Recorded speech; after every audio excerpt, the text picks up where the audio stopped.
Tem coisas que enquanto está em suas mãos é bênção, mas quando é transferido para a mão de terceiros, pode se tornar algo indesejável. É sobre este assunto que eu quero falar contigo hoje. Antes eu peço que você já deixe o seu joinha, que você se inscreva no canal e que compartilhe desta mensagem com os seus contatos. Eu tenho certeza que assim como será uma bênção da parte de Deus para a sua vida, também abençoará outras pessoas. A palavra de Deus diz que os filhos de Eli, eles eram desordeiros, não respeitava as coisas santas, não respeitava as coisas que eram sagradas e consagradas ao Senhor. E o pai, o Eli, não corrigia nem o Ófni e nem o Finéias. Mesmo as pessoas levando para o Eli as coisas desagradáveis que os filhos dele praticaram. Chegou o momento que Deus revelou ao Samuel o que sucederia na casa de Eli por conta dele não estar corrigindo os seus filhos. Querido, isso aqui é muito sério, isso aqui também é muito grave. A palavra de Deus diz: ensina a criança, ensina o seu filho o caminho que deve andar, para quando ele crescer e envelhecer, não venha se desviar dele. Infelizmente, muitos pais deixam os filhos à vontade demais, não procura ensinar, procurar corrigir, fazer com que vivam dentro das orientações do Senhor. O mesmo texto que diz: honra seu pai e sua mãe, que é primeiro mandamento com promessa, também pede para os pais ter esse cuidado na admoestação, na correção dos filhos. Não adianta o filho conhecer que ele deve seguir, mas se ele faz a coisa errada, o pai não procura corrigi-lo. Os filisteus vêm para a batalha contra os israelitas. E, infelizmente, os israelitas, eles perdem a batalha. E assim acontecendo, não somente perderam a batalha, como também a guerra. Ófni e o Finéias é morto nesta peleja, e a arca do concerto, a arca da aliança, a arca de Deus, a arca que representava Deus no meio daquele povo, é levada pelos filisteus. O pai do Ófni e o Finéias, logo então o Eli, soube da notícia da perda dos seus 2 filhos. Ele estava com sobrepeso, sentado numa cadeira, e de repente ele caiu desta cadeira, quebrou o pescoço e infelizmente ele veio a óbito. E diz a palavra de Deus que essa notícia chegou à nora de Eli, que o esposo dela tinha morrido, o Finéias, que o cunhado tinha também falecido e que agora também ela perde o sogro. Essa mulher entrou em desespero, teve o filho prematuro e colocou o nome do seu filho Icabô, que significa a glória de Deus se foi, porque eles perderam tudo. Perderam a arca, perdeu o seu líder e perdeu os filhos deste líder que seria o sucessor dele. Com isso, os filisteus estavam deitando e rolando. Mas você lembra que no início eu falei que quando aquilo que é bênção está nas mãos erradas, pode se tornar um problema, pode se tornar algo indesejável? pode se tornar até mesmo uma maldição, depende do ponto de vista de cada um. Foi o que aconteceu aqui no capítulo 5 de 1 Samuel, que diz: os filisteus, pois, tomaram a arca de Deus e a trouxeram de Ebenezer a Asdod. E tomaram os filisteus a arca de Deus e a meteram na casa de Dagon e a puseram junto a Dagon. Dagon era o deus nacional dos filisteus, que era metade homem, metade peixe. Levantando-se, porém, de madrugada, os de Asdod, nos dias seguintes, eis que Dagon estava caído com o rosto em terra, diante da arca do Senhor, e tomaram a Dagon e tomaram e pô-lo no seu lugar. Queridos, eles fizeram ali, colocaram a arca de Deus ali próximo a Dagon, propositalmente para mostrar que eles tinham força, que eles tinham poder, que eles estavam acima do Deus de Israel. Só que eles não contavam que o poder de Deus, mesmo não tendo ninguém representando a Deus ali fisicamente, o poder de Deus, que é onipresente, agiria naquele lugar. Eles levantam de madrugada para dar uma fiscalizada, ver o que está acontecendo ao seu redor e de repente vê aquele que eles reverenciavam, que eles veneravam, prostrados perante a arca de Deus, a arca que representava Deus. E aí se cumpre o que diz lá em Filipenses, capítulo de número 2, onde está escrito que diante do nome do Senhor, todo joelho se dobra no céu, na terra e debaixo da terra. Você pensa que acabou por aqui? Não. Tem muita coisa ainda que vai acontecer, que vai suceder com estas pessoas, simplesmente porque a arca de Deus no meio do povo de Deus era a bênção. Mas nas mãos dele, olha o que acontece. Versículo de número 4. E levantando-se de madrugada no dia seguinte pela manhã, eis que Dagon jazia caído com o rosto em terra diante da arca do Senhor, e a cabeça de Dagon e ambas as palmas das suas mãos cortadas sobre o limiar. Somente o tronco ficou a Dagon. Então eles quiseram consertar, Colocaram o Dagon lá em pé, ajeitou tudo direitinho, mas no dia seguinte, quando ele foi observar, fazer aquela fiscalização rotineira, e ele observa o quê? Que agora o Dagon está sem a cabeça e com as mãos cortadas, só lhe restou o tronco. E vai vendo. A coisa, quando a pessoa não acredita no poder de Deus, só vai se agravando para a vida dela. Tem muitas pessoas que eram até mesmo, se dizem de Deus, mas não acreditam no poder de Deus como acreditaram antigamente. O que fez com que você viesse a mudar? O que foi que fez com que você viesse a duvidar do poder de Deus? Não esqueça que Jesus Cristo, ele é o mesmo de ontem, de hoje e eternamente. Deus não mudou, o ser humano é que muda, mas Deus, ele continua o mesmo. Ele continua operando, nele está o querer e também nele está o efetuar. Então, no versículo 5 diz assim: pelo que nem os sacerdotes de Dagon, nem nenhum de todos os que entraram na casa de Dagon, pisam o limiar de Dagon em Asdod até o dia de hoje. Porém, a mão do Senhor se agravou sobre os de Asdod, e assolou e os feriu com hemorroidas a Asdod e os seus termos. Olha aqui, começou a surgir doenças no meio daquele povo.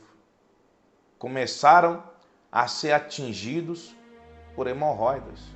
Interessante que mesmo eles estão percebendo aqui o poder de Deus, que é a ação de Deus aqui para que eles viessem se quebrantar, viessem talvez até mesmo se entregar ao Senhor Deus? Não, eles continuam insistindo. Ele diz no versículo 7, vendo então os homens de Asdod que assim era, disseram, não fique conosco a arca do Deus de Israel, pois a sua mão é dura sobre nós e sobre Dagom, nosso Deus. Eles estão aqui reconhecendo o poder de Deus. Imagina, uma pessoa que não conhece a Deus, que não tem intimidade com Deus, que não tem um relacionamento com Deus, está reconhecendo o poder de Deus, está reconhecendo que a mão de Deus está agindo, está operando naquele lugar. E por que você, que se diz uma pessoa de Deus, que se diz uma pessoa de fé, não está acreditando? Não está crendo que Deus pode mover e pode transformar a sua vida num piscar de olhos. Infelizmente, nesse caso, a arca de Deus caiu nas mãos erradas. E quando a bênção cai nas mãos erradas, a pessoa não sabe, não valoriza as coisas boas. É por isso que o próprio Deus, o próprio Senhor Jesus, ele fala que não se pode dar pérola aos porcos. Infelizmente, tem pessoas que recebem a palavra de Deus e não valoriza a palavra. E aquela palavra, como esta aqui, que talvez esteja sendo um pouquinho dura para você, mas esta, quando você abre o coração, ela pode transformar a sua vida.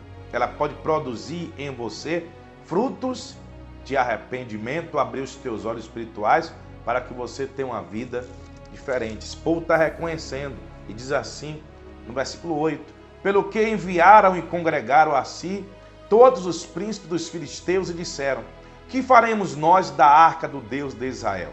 E responderam, a arca do Deus de Israel dará volta a Gate.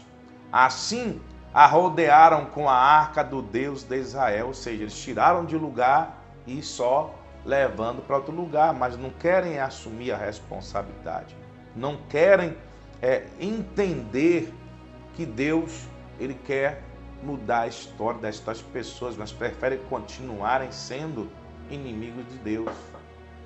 A palavra de Deus diz lá em Tiago 4:4, aquele que quiser ser amigo do mundo, constitui-se inimigos de Deus. Você quer ser inimigo de Deus? É Deus que me livre.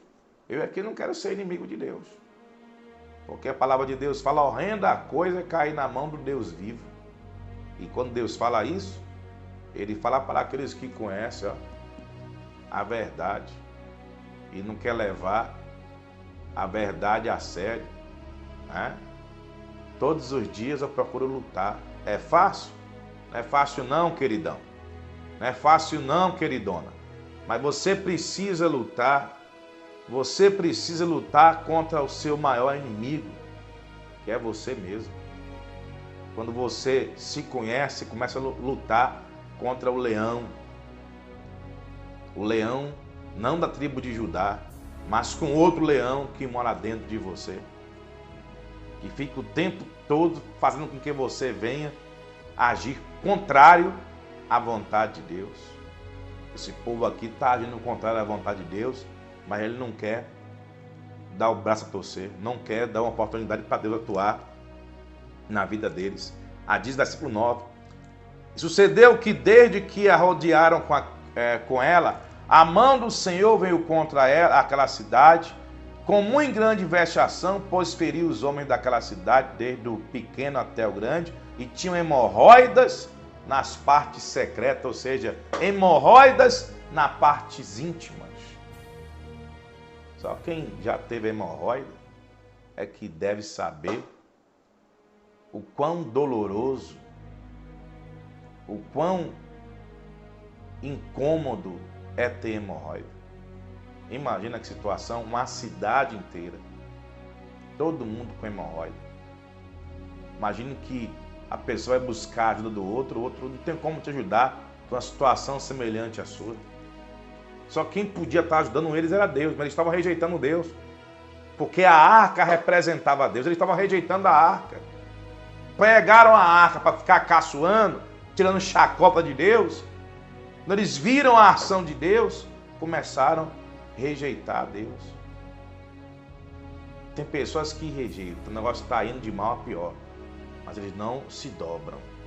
Não se dobram diante de Deus vivo. Até quando você vai resistir o poder de Deus na sua vida?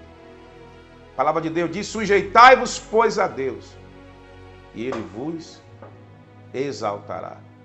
Eu sei que depois a arca é enviada a Ecrom, e o povo de Ecrom, eles não aceitam a arca ali. Eles preferem vocês enviem para outro lugar, vocês devolvam de onde lá vocês tiraram, mas aqui eu não quero. Eu sei que no final, todos os homens, no versículo 12 diz: e os homens que não morriam eram tão feridos com hemorroida que o clamor da cidade subia até o céu. Ou seja, todos foram atingidos com aquela peste, com aquela praga, mas não se dobraram. Imagina o clamor. Que clamor foi esse? É de misericórdia, Senhor, tem piedade de nós? Não foi assim, não.